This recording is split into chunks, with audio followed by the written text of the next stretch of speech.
अस्सलाम वालेकुम, मैं हूं अली शाह। आज आपकी भरपूर डिमांड पे मैं आपके लिए लेके आया हूं एक वीडियो जिसमें आपको मैं शो करूंगा कि क्या पाकिस्तान में आपको इन्वेस्टमेंट रियल एस्टेट में करनी चाहिए या स्टॉक्स में करनी चाहिए। ये एक ठीक ठाक इस वक्त क्वेश्चन मार्क बना हुआ है, बिकॉज क्लियरली इस वक्त इतने पॉडकास्टर्स हैं जो स्टॉक मार्केट के ऊपर बात करते हैं कि स्टॉक्स में इन्वेस्ट करो, स्टॉक्स में इन्वेस्ट करो, बिकॉज ये बेहतरीन परफॉर्मर रही है पिछले 15 से 20 सालों में और रियल एस्टेट से तो बिल्कुल बाहर निकल आए। तो हम इस वक्त इस वीडियो में जायजा लेने जा रहे हैं स्टॉक मार्केट का कि स्टॉक मार्केट ने पिछले 15 से 20 साल में कैसे रिटर्न्स दिए हैं वर्सेस रियल एस्टेट। इसके साथ साथ अगर आप आज इन्वेस्ट करते हैं तो अगले 15 से 20 साल में कौन सी इन्वेस्टमेंट आपको अच्छा रिटर्न देगी, स्टॉक्स या रियल एस्टेट। तो आइए चलते हैं वीडियो की जानिब।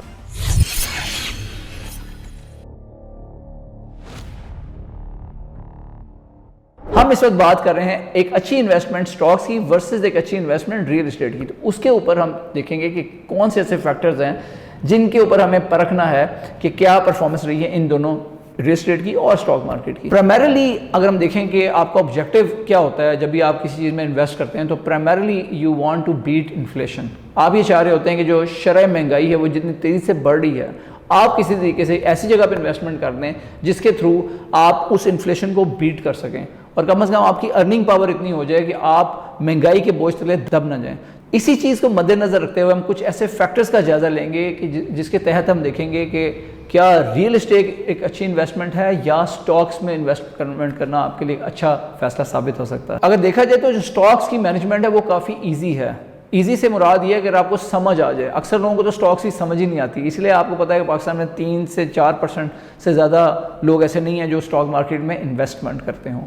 तो बेसिकली अगर आपको समझ आ जाए तो फिर स्टॉक्स को मैनेज करना आसान है as compare to real estate. अगर हम रियल एस्टेट की बात करें तो उसमें आपको ठीक ठाक मैनेजमेंट करनी पड़ती है, बिकॉज अगर आप किराए पे भी कोई घर देते हैं तो आपको फिर भी उसमें कोई गीज़र ख़राब हो जाता है, कोई फिटिंग्स ख़राब हो जाती हैं तो उनको ठीक करवाना पड़ता है।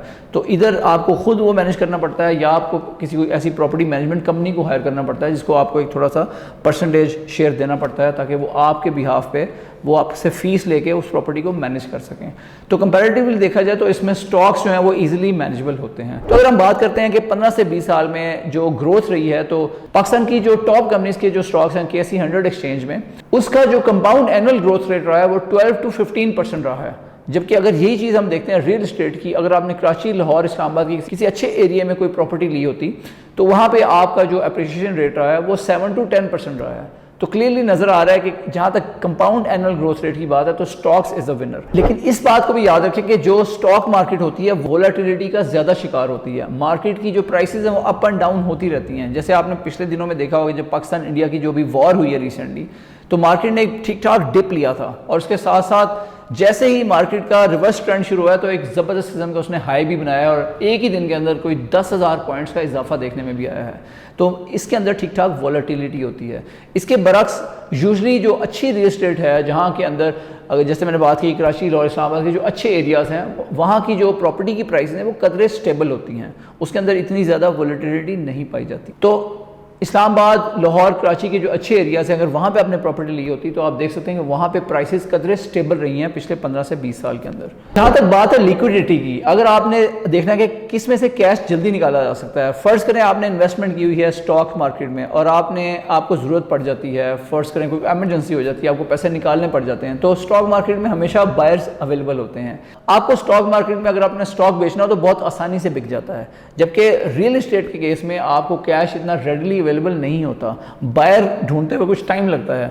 अगर लिक्विडिटी की बात करें तो स्टॉक में उसमें आपको लिक्विडिटी इजीली अवेलेबल होती है बरक्स रियल एस्टेट की। अब बात करते हैं टेंजिबल इन्वेस्टमेंट की। टेंजिबल ये होती है कि कोई ऐसी चीज़ को छू सकें, और इस केस में आप देखते हैं कि जो रियल एस्टेट इन्वेस्टमेंट होती है, जैसे आपने एक पीस ऑफ लैंड लिया तो आप कह सकते हैं यार ये मेरी प्रॉपर्टी है, या आपने उसके ऊपर अपना घर बनाया और आप उसमें रह रहे हैं। इसके साथ साथ एक पोर्शन खुद रखा हुआ है, एक पोर्शन आपने किराए पे दे दिया है। So you have that tangibility, आप उसको महसूस कर सकते हैं। इसके बरक्स जो स्टॉक मार्केट होती है उसमें जो स्टॉक की बाइंग सेलिंग है वो इतनी टेंजिबल नहीं होती। अगर बात की जाए इनकम जनरेशन की, बिकॉज बहुत सारे लोगों को ये होता है कि यार पैसिव इनकम कैसे जनरेट की जाए, तो उसमें आप देख सकते हैं जो स्टॉक मार्केट है उसमें अगर आपने अच्छे स्टॉक्स पिक किए हों, फॉर एग्जांपल कुछ ऐसे स्टॉक्स हैं जो बहुत अच्छा डिविडेंड पे आउट करते हैं, जैसे माड़ी हो गया, जैसे एफएफसी है, जैसे मेज़ान बैंक है। अगर आपने इन कंपनीज के स्टॉक परचेज किए हुए हैं तो इनके डिविडेंड से आप एक अच्छी रेगुलर इनकम जनरेट कर सकते हैं।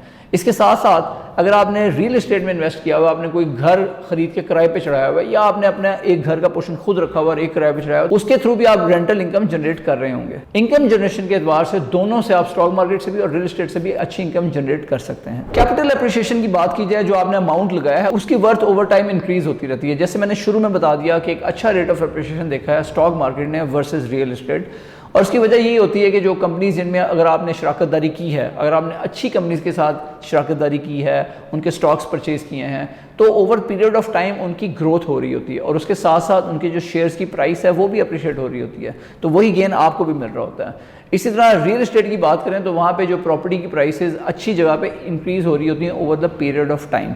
लेकिन रियल एस्टेट में एंट्री बैरियर काफ़ी हाई होता है, क्योंकि अगर आपने कोई पीस ऑफ लैंड परचेज करना है या आपने घर परचेज करना है तो आपकी इन्वेस्टमेंट जो है वो लाखों में या करोड़ों में होती है।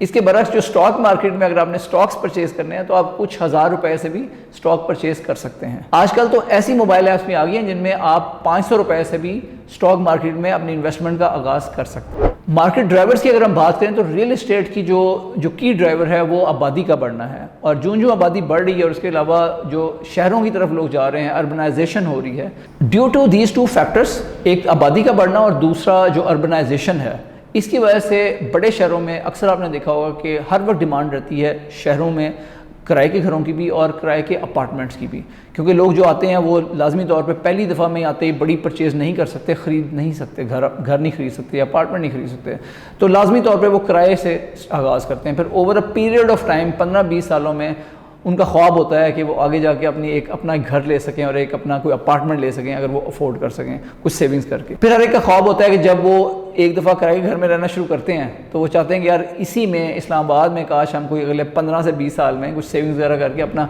अपार्टमेंट ले सकें या अपना कोई घर बना सकें। अगर बात करें स्टॉक मार्केट के मार्केट ड्राइवर्स की, तो मेनली उसमें जो इकोनॉमिक ग्रोथ होती है कंट्री में, उसकी वजह से ओवरऑल कंपनीज़ की जो ग्रोथ है वो हो रही होती है, उसके साथ साथ कंपनीज़ के प्रॉफिट्स बढ़ रहे होते हैं। इसके अलावा कंपनीज़ के अंदर फॉरेन इन्वेस्टमेंट भी आ रही होती है, तो ये सारी चीज़ें इनेबल करती हैं स्टॉक मार्केट की ओवरऑल ग्रोथ की। इस टेबल में आप देख सकते हैं कि हमने जो फैक्टर्स हैं उनको अब शो किया है। अगर बात करें रियल एस्टेट की, तो मेरे ख्याल में अगले 15 से 20 साल में लोग इसको भी यूज़ करेंगे अपने एसेट की प्रिजर्वेशन के लिए और इसके साथ साथ अपनी रेंटल इनकम जनरेशन के लिए, और इसके अलावा जो इन्फ्लेशन से बचाव है उससे बचने के लिए। रियल एस्टेट के जो चैलेंजेस हैं वो अपनी जगह रहेंगे, जैसे लिक्विडिटी है कि आप इसको लिक्विडेट इतनी आसानी से नहीं कर सकते, और इसके साथ साथ जो कैपिटल अरेंज करना पड़ता है रियल एस्टेट को परचेज करने के लिए। यही चीज़ स्क्रीन में मौजूद टेबल में शो की है कि depending on your investment goal which is shown on the left, आपकी इन्वेस्टमेंट एसेट क्लास कौन सी होनी चाहिए। तो अब चलते हैं कंक्लूजन की जानिब कि अगर आज आप इन्वेस्ट करते हैं तो आपको किस में इन्वेस्ट करना चाहिए, 15 से 20 साल में कौन सी इन्वेस्टमेंट आपको बेहतरीन रिटर्न दे सकती है, स्टॉक मार्केट या रियल एस्टेट। तो मेरे ख्याल में मैं आपको ये एडवाइस करूंगा कि आपको पोर्टफोलियो बनाना चाहिए। आपको कुछ परसेंटेज अपना जो भी आपके पास अमाउंट है उसको स्टॉक मार्केट में डालना चाहिए और उसके साथ साथ कुछ इन्वेस्टमेंट आपको रियल एस्टेट में करनी चाहिए, क्योंकि होता यह है कि ये जो मार्केट्स हैं ये अप एंड डाउन जाती रहती हैं, इनमें इसे कहते हैं मद्दोजदर, उतार चढ़ाव आता रहता है।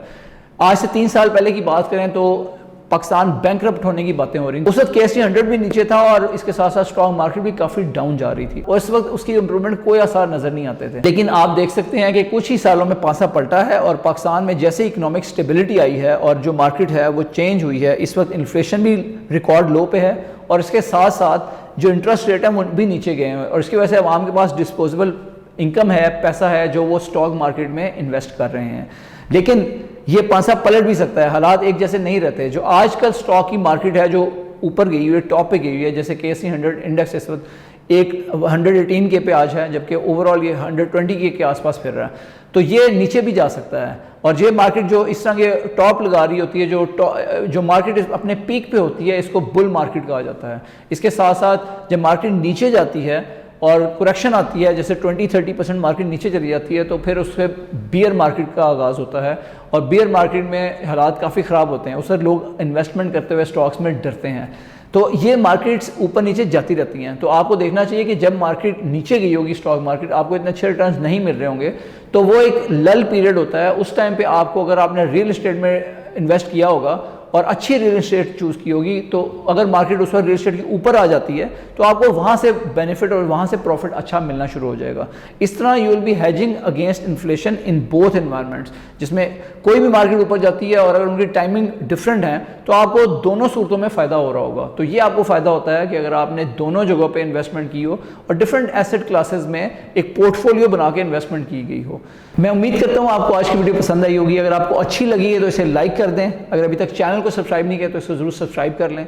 और इसी तरह ये वीडियो आप में से एक दोस्त ने कमेंट किया था कि एक एसेट क्लासेस के ऊपर वीडियो बनाए, स्टॉक्स वर्सेस रियल एस्टेट, तो आपकी डिमांड पे बनाई गई है। इसी तरह अगर आप चाहते हैं किसी स्पेसिफिक टॉपिक पे मैं वीडियो बनाऊं तो please let me know in the comments as well. Next video में हम बात करने जा रहे हैं कि कौन से ऐसे टॉप 5 शरिया कंप्लायंट स्टॉक्स हैं जिनके अंदर आपको इन्वेस्ट करना चाहिए। Stay tuned for more. Thank you very much for joining today. अस्सलाम वालेकुम।